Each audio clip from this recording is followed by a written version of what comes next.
Hello friend, मैं Vinod Kumar Vedanta civil services classes के online platform पर आप सबका स्वागत करता हूं।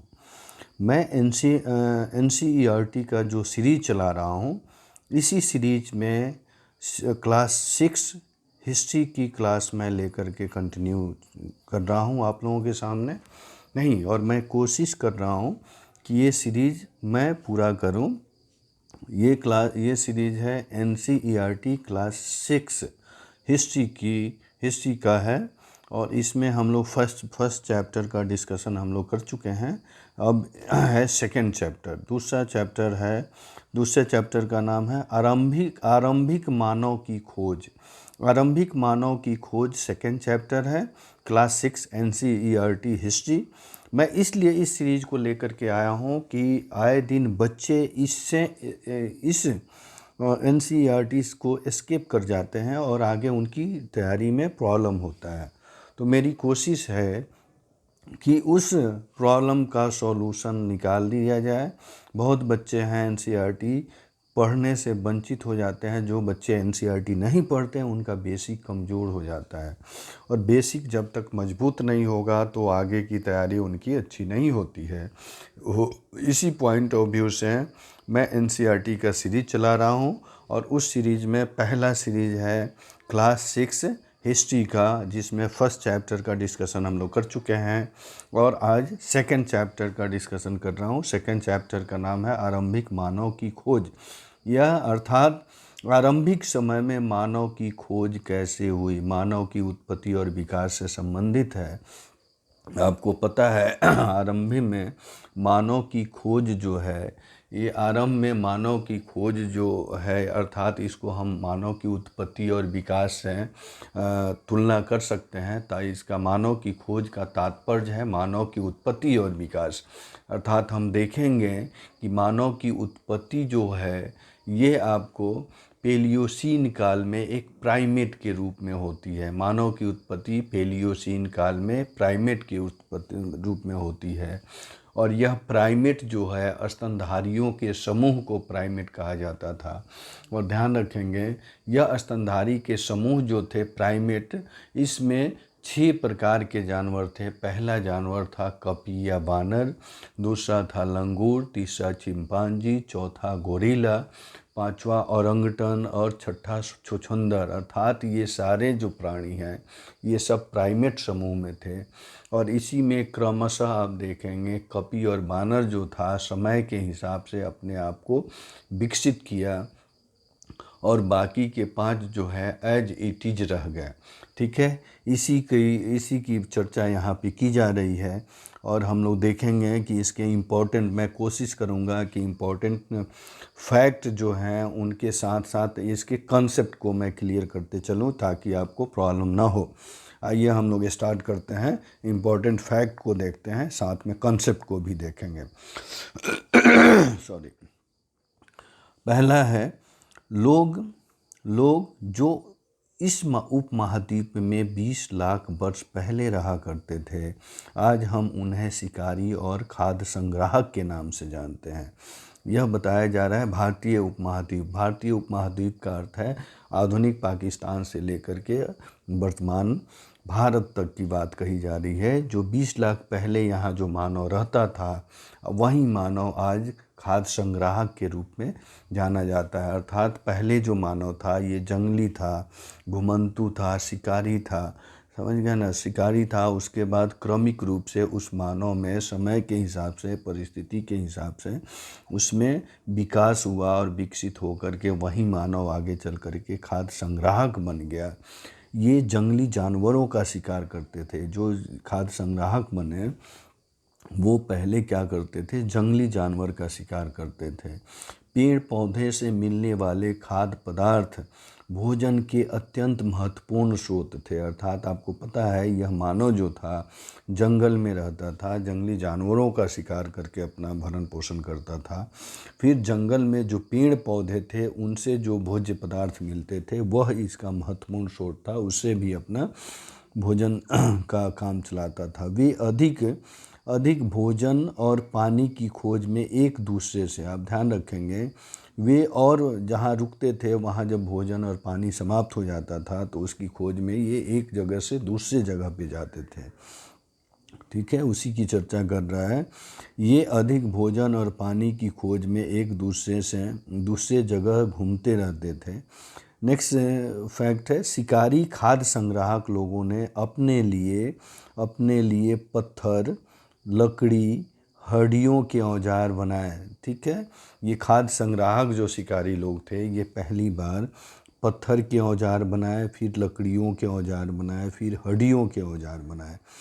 ठीक है, उसके बाद देखेंगे पूरा स्थल वे स्थल हैं जहाँ पर शिकारी खाद्य संग्राहक के रहने के प्रमाण मिले हैं। ध्यान रखेंगे, पूरा स्थल की बात कही जा रही है। पूरा स्थल उस स्थल को कहते हैं जहाँ पर शिकारी जो थे, शिकारी खाद्य संग्राहक के रहने के, अर्थात जो शिकारी मानव था उसके रहने के प्रमाण आपको यहाँ से मिलते हैं। ठीक है, चलिए ध्यान रखेंगे, आगे हम लोग चर्चा करते हैं।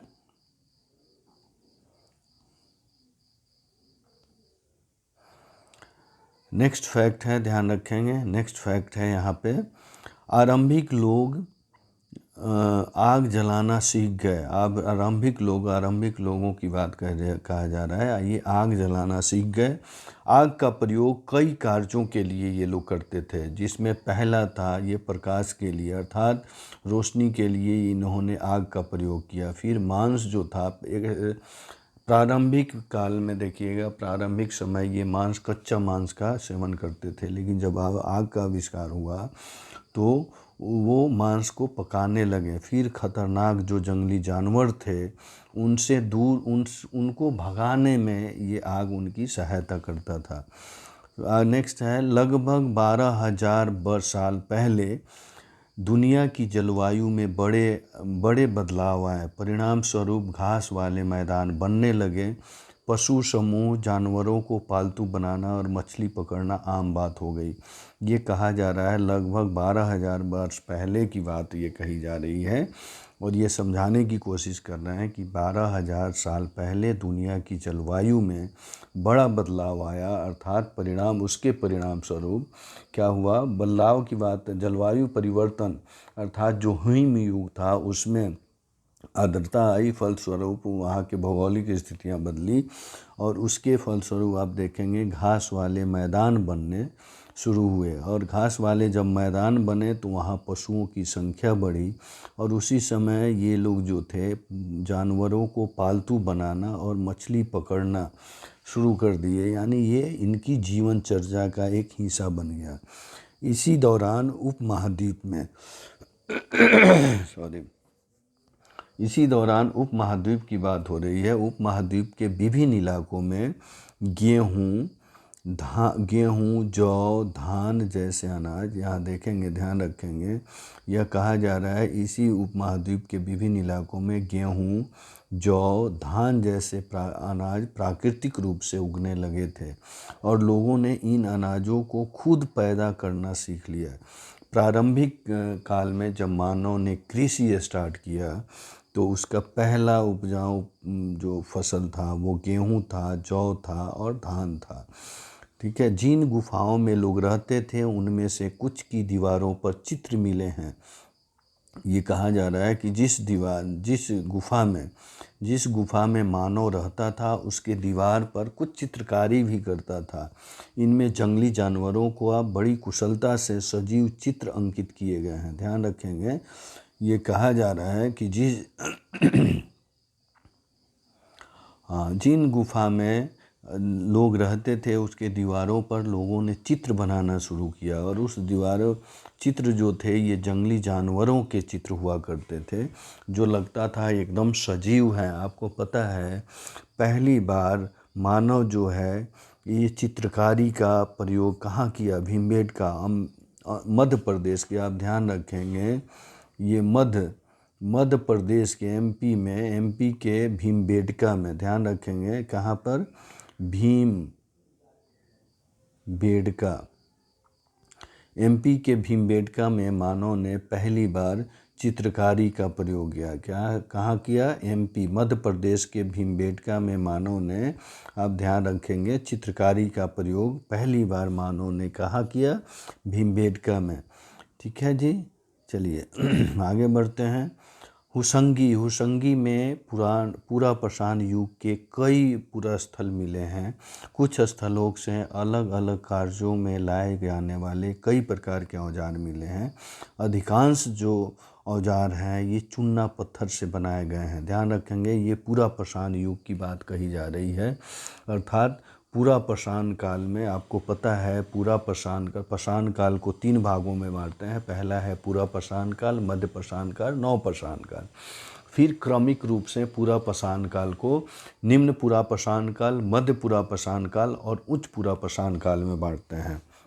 और ये पूरा पाषाण काल युग की बात कही जा रही है, अर्थात इसमें जो था यहाँ के लोगों का औजार जो होता था ये चूना पत्थर यानी पाषाण के उपकरण होते थे और पाषाण से ही ये औजार बनाते थे। ठीक है, चलिए आगे बढ़ते हैं। फ्लो चार्ट के माध्यम से हम लोग इस चीज़ को समझने की कोशिश करेंगे। फ्लो चार्ट में बताया गया है कि भोजन की तलाश में इन्हें दूसरी जगहों पर जाना पड़ता था।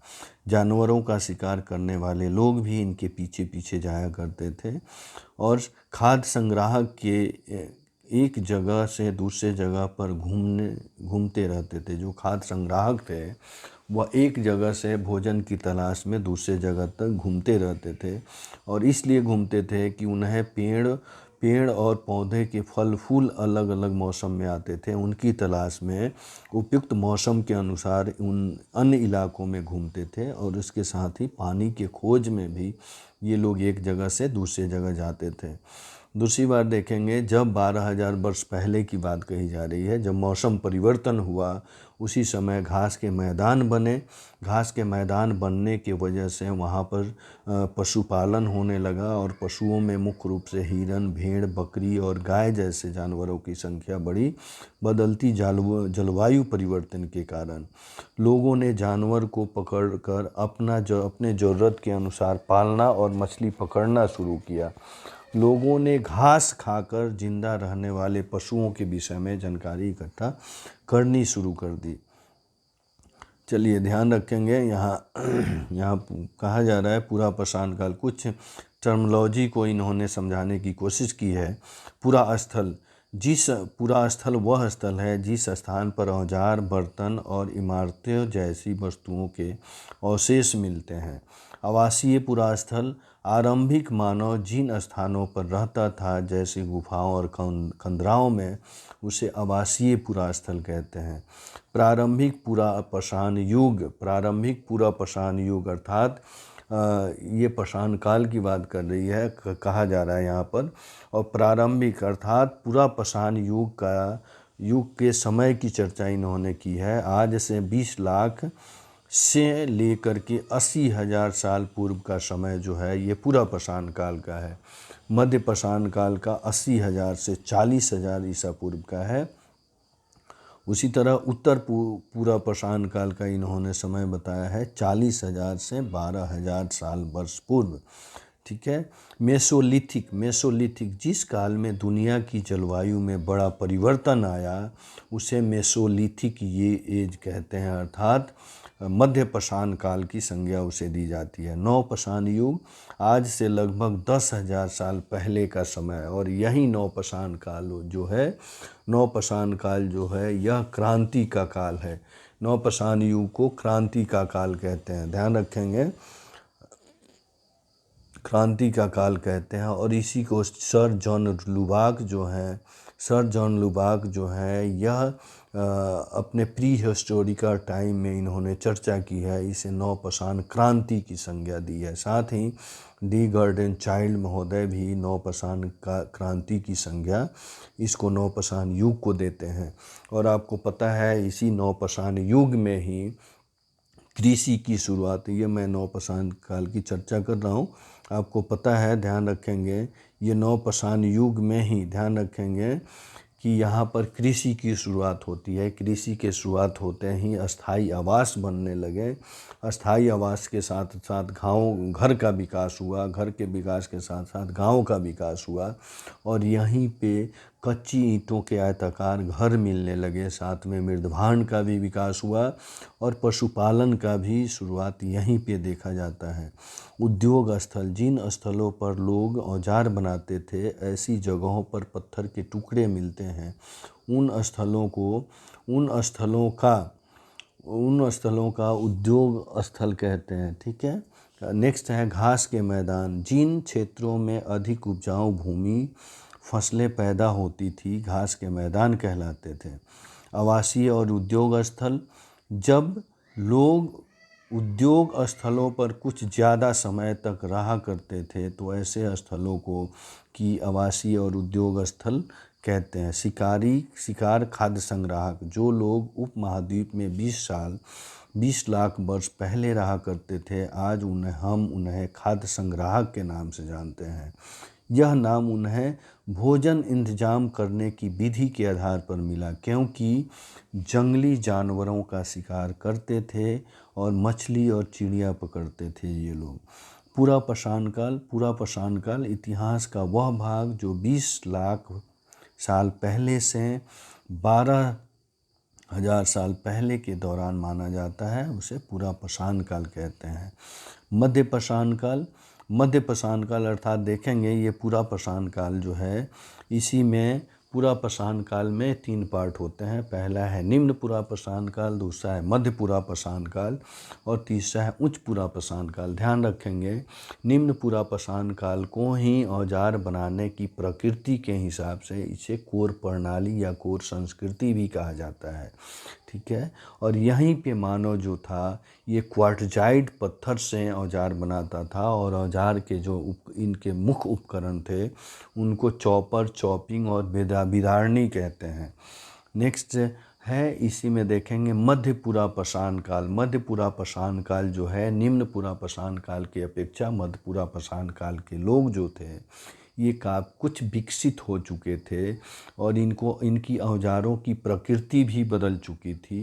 अर्थात निम्न पूरा पाषाण काल में मानव जो क्वार्टजाइट पत्थर का प्रयोग करता था, वहीं मध्य पूरा पाषाण काल में आकर के वही मानव चॉर्ट, फ्लिंट और जेस्पर प्रकार का पत्थर का प्रयोग कर रहा है।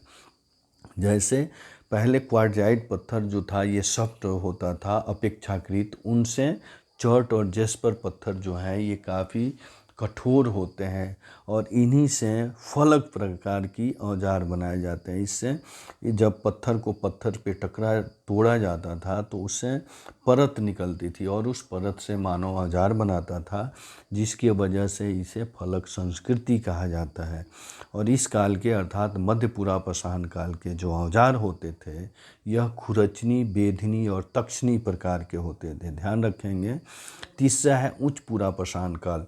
उच्च पूरा पाषाण काल में पीछे के 2 अर्थात निम्न पूरा पाषाण काल और मध्य पूरा पाषाण काल के अपेक्षा उच्च पूरा पाषाण काल की लोगों की गति अर्थात यहाँ के मानव के विकास की गति तेज हो गई और उसी के हिसाब से देखेंगे कि यहाँ के जो औजार थे अपेक्षाकृत निम्न पूरा पाषाण काल और मध्य पूरा पाषाण काल की अपेक्षा उच्च पूरा पाषाण काल के औजार बहुत छोटे और शार्प हो गए, अर्थात ब्लेड प्रकार के औजार हो गए यहाँ पर, जिसके वजह से इसे ब्लेड संस्कृति भी नाम दिया जाता है। और ध्यान रखेंगे इसी उच्च पूरा पाषाण काल में होमोसेपियंस का उदय होता है और ये भी ध्यान रखेंगे इसी उच्च पूरा पाषाण काल में पहली बार मानव भीमबेटका में चित्रकारी का प्रयोग करता है और साथ ही नक्काशी का भी प्रयोग करता है। और नक्काशी का प्रयोग जो है इसका साक्ष्य बेलन नदी घाटी के लोहदा नाले से मिला है और वो है अस्थि निर्मित मातृ देवी की मूर्ति।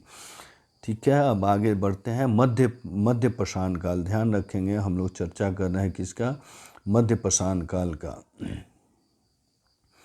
ध्यान रखेंगे मध्य पाषाण काल की हम लोग चर्चा कर रहे हैं और मध्य पाषाण काल में अर्थात इतिहास का वह समय जो 12,000 साल से लेकर के 10,000 साल तक माना जाता है। मध्य पाषाण काल अर्थात 12,000 साल से लेकर के 10,000 वर्ष तक माना जाता है। इसे मध्य पाषाण काल कहते हैं। अर्थात मध्य पाषाण काल, ध्यान रखेंगे, एलसी कार्लाइल महोदय जो है 1857 ईस्वी में विंध्य पर्वत क्षेत्र में लघु पाषाण उपकरण की खोज की, और जिस पाषाण उपकरण की खोज की उसकी लंबाई जो थी वह 1 से 8 सेंटीमीटर की थी। इसलिए एलसी कार्लाइल महोदय ने इसे माइक्रोलिथिक काल भी कहा, माइक्रोलिथिक एज।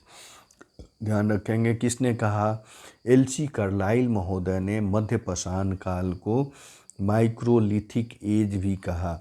और यहीं पे ध्यान रखेंगे, मध्य पाषाण काल में ही राजस्थान के भीलवाड़ा जिले के में बागौर, राजस्थान के भीलवाड़ा जिले में बागौर से और एमपी के आदमगढ़ से पशुपालन के प्राचीनतम साक्ष्य मिले हैं। ध्यान रखेंगे, हम बहुत इम्पोर्टेंट फैक्ट है, मध्य पाषाण काल में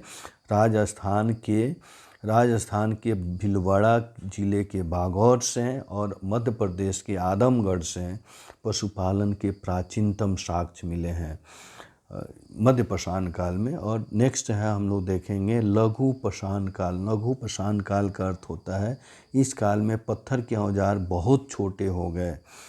नेक्स्ट है नवपाषाण काल। नवपाषाण काल अर्थात यह जो काल है काफ़ी विकसित समय है। नवपाषाण काल जो है यह विकसित समय है। मध्य पाषाण काल के बाद के वाले भाग को नवपाषाण काल कहा जाता है। और ध्यान रखेंगे, इसी नवपाषाण काल में अर्थात नवपाषाण शब्द के जनक जो हैं जॉन लुबाक ने महोदय हैं। नवपाषाण शब्द के जनक कौन है? जॉन लुबाक महोदय हैं।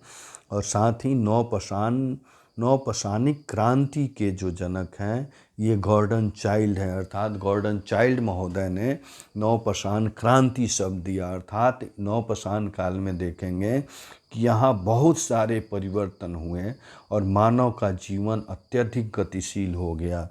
कि इसलिए हो गया कि यहीं पर आकर के जो मानव पहले खाद्य संग्राहक था अब खाद्य उत्पादक हो गया। यहाँ पे कृषि की शुरुआत हुई। कृषि के शुरुआत के साथ यहाँ पर आवास का निर्माण हो गया, उसके साथ घर का विकास हुआ, घर के साथ गांवों का विकास हुआ। और यहीं पे आकर के मानव जो है मृदभांड का, अर्थात जब कृषि की शुरुआत हुई, अधिशेष अनाज का पैदावार हुआ तो उसके रखने के लिए मृदभांडों का विकास हुआ। और यहीं पे देखेंगे कि नवपाषाण काल के ही एक स्थल है जिसे बलूचिस्तान कहते हैं। बलूचिस्तान के मेहरगढ़ में कृषि के प्राचीनतम साक्ष्य मिले हैं जो नवपाषाण कालिक है। और यहीं पे देखेंगे कि कश्मीर के बुर्ज होम से मानव के साथ कुत्ते को दफनाए जाने का साक्ष्य मिला है जो सबसे प्राचीनतम साक्ष्य है। और यह इसी से पता चलता है कि मानव को पशुओं को पालतू बनाने लगा था। ध्यान रखेंगे।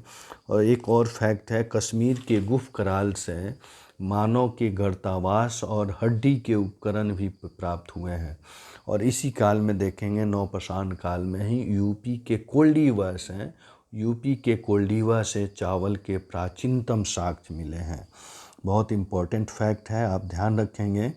नेक्स्ट हम लोग देखते हैं, हमने चर्चा कर ली कि पाषाण काल को 3 भागों में बांटते हैं। पहला है पूरा पाषाण काल, मध्य पाषाण काल, पूरा पाषाण काल, मध्य पाषाण काल, ध्यान रखेंगे।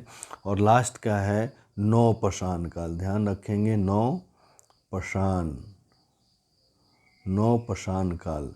नवपाषाण काल है।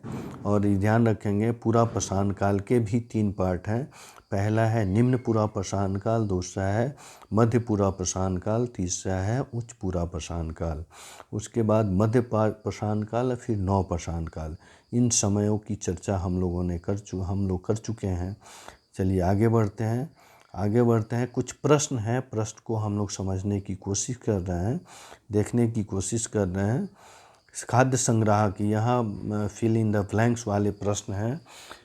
शिकारी खाद्य संग्राहक गुफाओं में इसलिए रहते थे क्योंकि उन्हें बारिश, धूप और हवाओं से राहत मिलती थी। ख है घास वाले मैदान का विकास 12,000 साल पहले हुआ। ग है आरंभिक लोगों ने गुफाओं की दीवारों पर चित्र, गुफाओं की भीतरी दीवारों पर चित्र बनाए। हुशंगी में चूने के पत्थर से औजार बनाए जाते थे। ध्यान रखेंगे, ये कुछ मैचिंग वाले प्रश्न हैं, आप इसको कर लेंगे। ठीक है। तीसरा प्रश्न है खाद्य संग्राहक।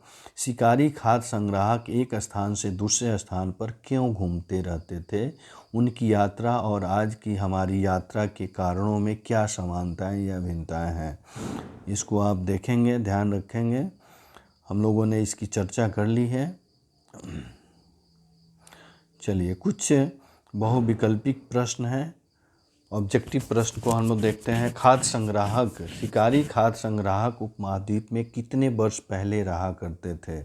अर्थात यह 20 लाख वर्ष पहले, ध्यान रखेंगे यहाँ पर क्या है, ये 20 लाख वर्ष पहले जो था, ये शिकारी खाद्य संग्राहक जो थे भारतीय उपमहाद्वीप में 20 लाख वर्ष पहले रहा करते थे।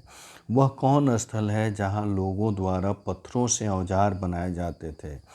उद्योग स्थल, इसको क्या कहेंगे? वो स्थल जो है उद्योग स्थल है। चलिए नेक्स्ट प्रश्न की तरफ बढ़ते हैं। तीसरा है दबाव शल्क तकनीक का प्रयोग किस में किया जाता था? दबाव शल्क तकनीक का प्रयोग, दबाव शल्क तकनीक का प्रयोग जो है पाषाण उपकरण बनाने में किया जाता था। दबाव शल्क का अर्थ है यहाँ पर, दबाव शल्क का तात्पर्य है, ध्यान रखेंगे, फलक संस्कृति अर्थात मध्य पाषाण काल की बात की जा रही है। मध्य पाषाण काल में दबाव शल्क तकनीक के माध्यम से औजार बनाए जाते थे और यहाँ के पत्थर जो थे चर्ट, फ्लिंट और जेस्पर प्रकार के थे। चलिए आगे बढ़ते हैं। भीमबेटका किस स्थान में है? ध्यान रखेंगे, भीमबेटका जो है मध्य प्रदेश में है। हुशंगी किस राज्य में है? हुशंगी कर्नाटक में है। कुर्नूल किस इस राज्य में स्थित है? कुर्नूल तमिलनाडु में है।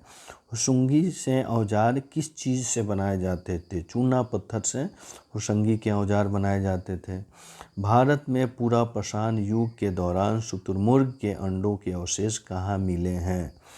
आप ध्यान रखेंगे, भारत में पूरा पाषाण युग के दौरान शुतुरमुर्ग के अंडे जो हैं ये कुर्नूल तमिलनाडु में मिले हैं। किस पुरा स्थल की गुफा से राख के अवशेष मिले हैं? ये कुर्नूल गुफा जो है यहाँ से राख के अवशेष मिले हैं, ध्यान रखेंगे। चलिए उसी प्रश्न को यहाँ पर इन्होंने ऑब्जेक्टिव बना दिया है, इसको ध्यान रखेंगे। चलिए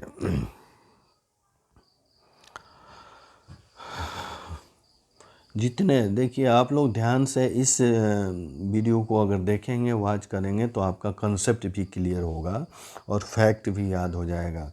मैं कोशिश करूंगा कि हर एक फैक्ट को कंसेप्ट के साथ जोड़ करके उसको क्लियर करूं ताकि आपको कहीं प्रॉब्लम नहीं हो। चलिए फिर मिलते हैं नेक्स्ट वीडियो के साथ, नेक्स्ट चैप्टर के साथ, और इस सीरीज को मैं कंटिन्यू करूंगा ताकि आपको काफ़ी बेनिफिट हो। और आपसे रिक्वेस्ट है कि आप इस चैनल को ज़रूर सब्सक्राइब करें।